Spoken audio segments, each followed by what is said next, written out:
कर रहे हैं कि जो हमारे एग्जाम में नीट में बहुत सिली मिस्टेक्स हो जाती है उनसे कैसे हम निजात पाएं। अब पहले इसका महत्व जान लें कि सिली मिस्टेक्स होती कैसे हैं। तो क्योंकि हमसे बहुत सारे बच्चे कहते हैं कि सर, और खासकर मैं बात कर रहा हूं जो काफी बेहतर they are present at the margin of your selection, उन्हीं की ज्यादा कॉमन प्रॉब्लम है। सर हम सवाल जब कर रहे हैं तो उसमें कुछ ऐसी गलतियां हो जा रही हैं जो 100% उनको आती है। इवन कुछ बच्चा ऐसे कहता है कि सर पता है आपको, मेरा वो सवाल गलत हुआ जो शायद क्लास में किसी का नहीं गलत हुआ। These are the silly mistakes.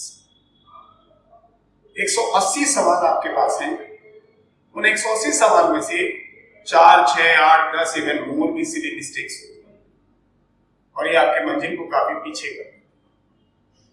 क्योंकि हम जिस एग्जाम की बात कर रहे हैं वहां पे आपकी स्थिति काफी अलग। अगर आप करेक्ट क्वेश्चन करते हैं तो प्लस 4 मिलेगा और इनकरेक्ट करते हैं तो मिलेगा तो यहाँ लेकिन नंबर होंगे माइनस, ऐसा नहीं कुछ मिलेगा। तो इन सिली मिस्टेक्स को समझें पहले। जैसे मान लीजिए आपने कोई एक क्वेश्चन किया, इस क्वेश्चन करने में सपोज करिए आपके 40 सेकंड, उसके अपने ऑप्शन रहे होंगे और ये गलत।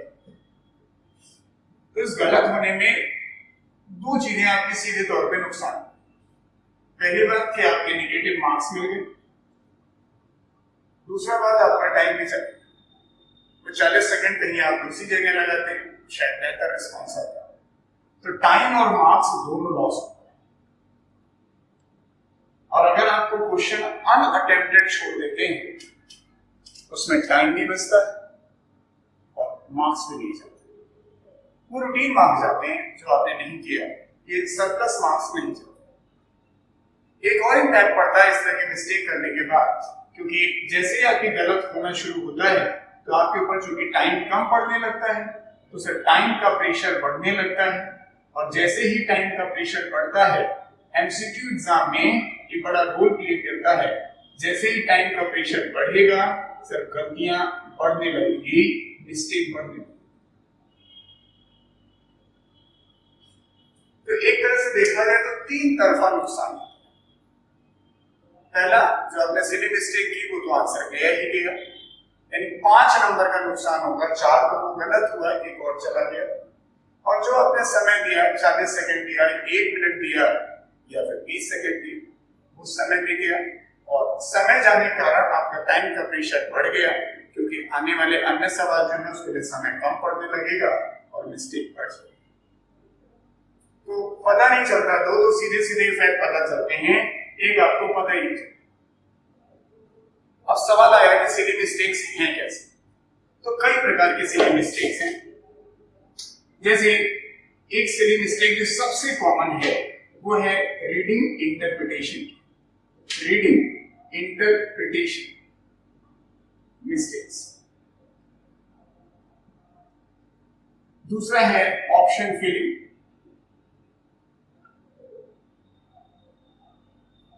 अब तीसरी ये कहलाती है केयरलेसनेस। आप लापरवाह हैं तो क्वेश्चन के दौरान आप कोई ना कोई लापरवाही करें। आज का जो हमारा वीडियो है वो हमने सिर्फ वीडियो इस टॉपिक पे तैयार किया है, आगे के लिए हम आगे बात करेंगे अंदर से रीडिंग इंटरप्रिटेशन मिस्टेक्स। सबसे ज्यादा जितनी सिली मिस्टेक्स होती हैं, मेरा अपना अनुभव कहता है 70 से 80% गलतियां इसी वजह से। हम सवाल पढ़ते हैं और उसको इंटरप्रेट प्रॉपर नहीं करते, और इसलिए हम जब इंटरप्रेट नहीं करेंगे तो ऑप्शंस गलत हो ही जाते हैं।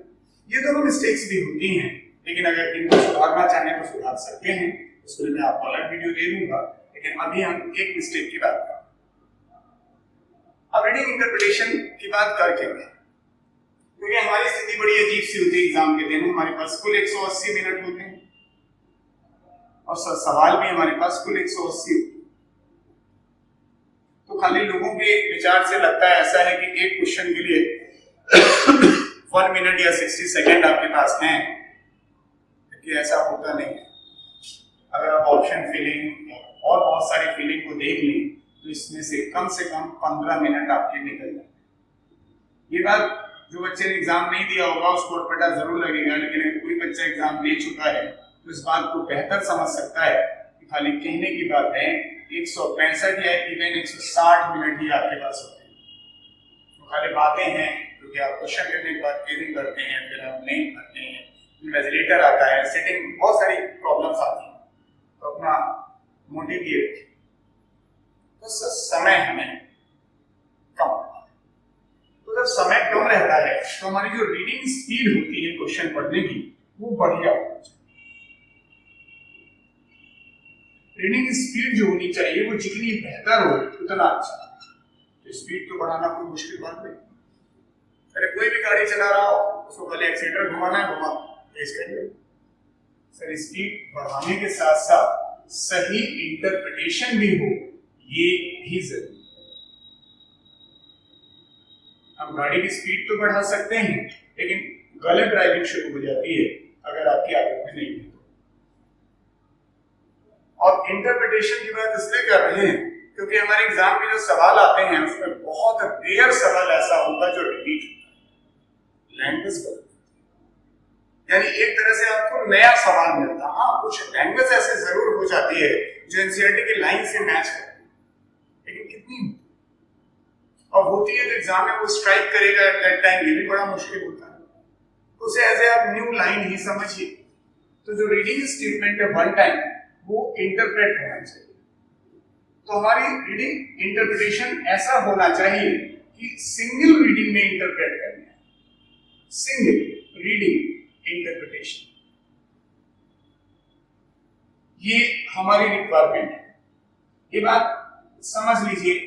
बेहतर जरूरी इसलिए कि थोड़ा सा जो कस्बे से इलाके से बच्चे आते हैं उनमें तो ये बड़ी लंबी प्रॉब्लम है, और जो थोड़े कॉन्वेंट स्कूल्स के बच्चे पढ़े हुए हैं तो उनकी शायद इंग्लिश थोड़ी स्ट्रांग, लेकिन बहुत ओवर कॉन्फिडेंस ना होइए क्योंकि चीजें गलत होती हैं, उनकी भी गलतियां होती हैं, थोड़ी ज्यादा होती है हमारे कस्बे वाले बच्चों में। तो इसके लिए मैं आपको एक तरीका बताना चाहता हूँ। थोड़ा awkward सा लगेगा आपको तरीका, लेकिन मैं ज्यादा टाइम आपका नहीं लूंगा। सिर्फ 3 से 4 दिन इस तरीके को अपनाइए। अगर आपको लगता है इस तरीके से आपका कुछ सुधार हो रहा है तो आप उसे करिए, अदरवाइज जहां थे वहां खड़े रहिए,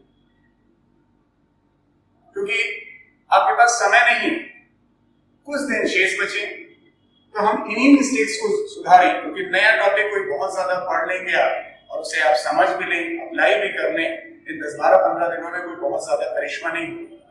लेकिन जो आपको आता है वो सही होना चाहिए, ये करिश्मा आप कर सकते हैं। ऐसे बहुत सारे बच्चे हैं जिनको बहुत कुछ आता है बट उसे अप्लाई एग्जाम के दिन नहीं कर पाते, और ऐसी गलतियां अगर आपने कर दी तो उसकी कीमत चुकानी पड़ती है। क्या अब हम आपसे बात करें कि हम इंटरप्रेट ऐसा कैसे कर सकते हैं, ऐसे कौन सी विधि है जिसमें इस प्रकार की रीडिंग मिस्टेक होती है वो कम से कम हो। तो हम आपको एक तरीका बता रहे हैं, try to apply only for 3 to 4 days। इसे 3 से 4 दिनों के लिए अप्लाई करिए और आप देखें इसमें कि सुधार होता है या नहीं। एक न्यूज़पेपर, कोई भी एक न्यूज़पेपर ले लीजिए, कोई नॉवेल ले लीजिए या कोई भी बुक ले लीजिए, ऐसा न्यूज़पेपर, ऐसी नॉवेल या ऐसा बुक जिसको आपने पढ़ा ना हो, इंग्लिश में हो, और उसे आप किसी समय, जिस समय आप बोर हो रहे हो, मुझे अलग से टाइम नहीं चाहिए, जिस समय आप बोर हो रहे हैं उस बुक को निकालिए, 15 मिनट का टाइम सेट करिए और 15 मिनट में वहां पे पढ़ना शुरू करिए। लगातार पढ़िए, जिस रफ्तार से आप पढ़ सकते हैं उसी रफ्तार से पढ़िए।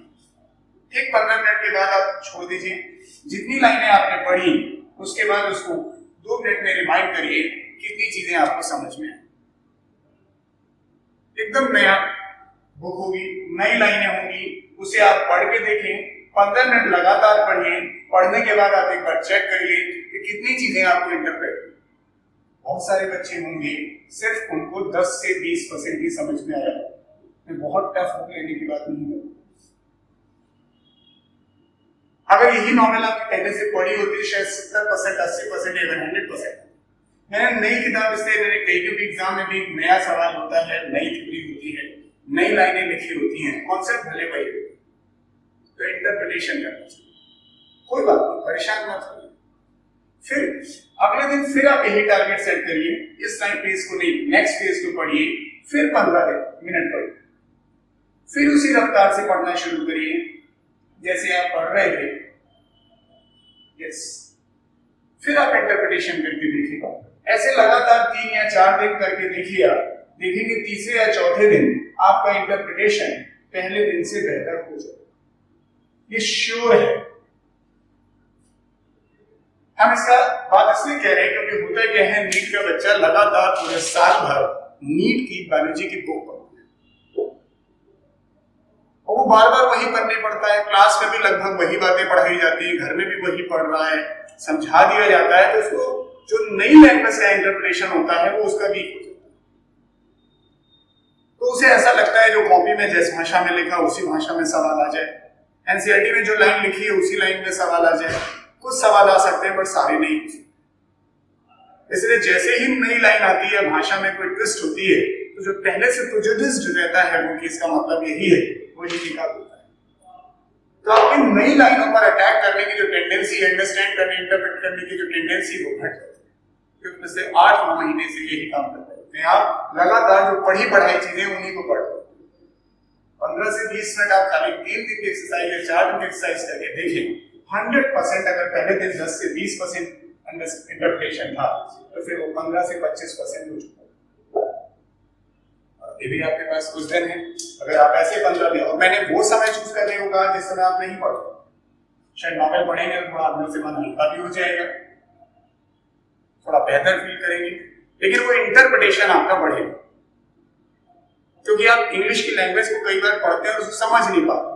अगर आप यहाँ 5% समझते हैं तो आप 4 दिन के बाद या 10 दिन के बाद वो 25%, और 20% समझते हैं तो अभी 10 दिन भी हैं, तो 10 दिनों में जाते जाते तो 40% 50% जाएगा। आपकी गलतियां अपने आप रीडिंग मिस्टेक बनी कर सही कम जरूर हो। तो बात यहाँ पर यही है, हमें दूसरे बच्चे से बेहतर करना है।